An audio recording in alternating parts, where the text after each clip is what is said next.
Today, January 18th, 2012, many websites and individuals alike have come together in opposition of a couple pieces of legislation currently being circulated through the U.S. Congress. SOPA, an acronym for the Stop Online Piracy Act, is a bill being debated by the House of Representatives, and PIPA, short for the Protect Intellectual Property Act, itself short for Preventing Real Online Threats to Economic Creativity and Theft of Intellectual Property Act, is a bill on its way through the Senate. While both of these pieces of legislation are said to be aimed at combating the web-based piracy of copyrighted content like that of movies, music, and television shows, having either of the two signed into law at this point would prove disastrous to what is the freedom of information we've all come to expect from the internet. In effect, the passage of either of these two bills would pave the way for a future of internet censorship, allowing any major corporation to block content they deem to be a violation of their copyrights, but not only the content itself. As opposed to the Digital Millennium Copyright Act, with either SOPA or PIPA passed in their current forms, now the website hosting that content would be threatened with legal action and removal from domain name systems for that single offense, effectively putting it out of business. Does that sound bad enough? Well, it gets worse. Even websites that do so much as link out to copyrighted content hosted on other sites could be held accountable for violations and shut down.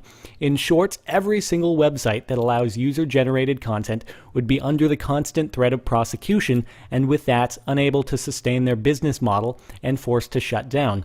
Sites like YouTube, which actually do an extremely good job of policing content and removing that which is copyrighted, could still end up some of the first targets of major media corporations looking to act on the powers given to them with these bills, as regardless of how advanced a system there is in place on a site to combat copyright violations, there is simply no way to catch 100% of instances. Mega Upload, Mega Video, MediaFire, and other file hosting websites would also be at certain risk of legal action. Sites like Twitter, Facebook, and Reddit, which host links to content elsewhere, could also be found in violation and shut down. And if the largest tech corporations out there can't stay afloat in the turmoil caused by the passage of these bills, what hope does any startup have? For a nation in the worst economic state since the Great Depression, and one struggling to create and maintain jobs, this not only kills current ones, but prevents the hopes of a great deal of future internet-based entrepreneurship. How productive is that? Yet another disastrous consequence of these bills is the fact that their implication would be global. Granted, the United States and its quest for world dominance is nothing new, but this would have a direct impact on any internet user worldwide.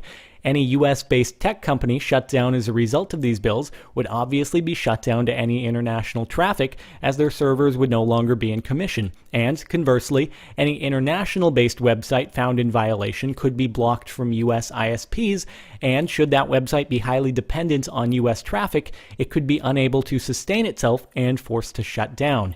Yet another way jobs could be lost. Needless to say, piracy is an issue, but this is not a solution. This is simply the result of pressure from corporate media lobbyists and a $90 million+ payoff to Congress Love Hollywood. It's also the first major attempt at limiting the freedom of information available on the internet. Corporations, if your goal is to actually stop piracy, there are better ways of accomplishing it. Take those $90 million and use it to help create a distribution platform that is better than the illegal alternative. On the other hand, if your goal is censorship under the guise of stopping piracy, then we will do all we can to combat it. Now, unfortunately, part of the reason we've reached this position in the first place is that much of the US Congress is of a generation not entirely familiar with the infrastructure of the web, as apparent by the title the House of Representatives used to refer to people like you and me while debating SOPA. Internet nerds, we're called. Well, as internet nerds, we have the ability to voice our opinion as to how we feel about internet censorship.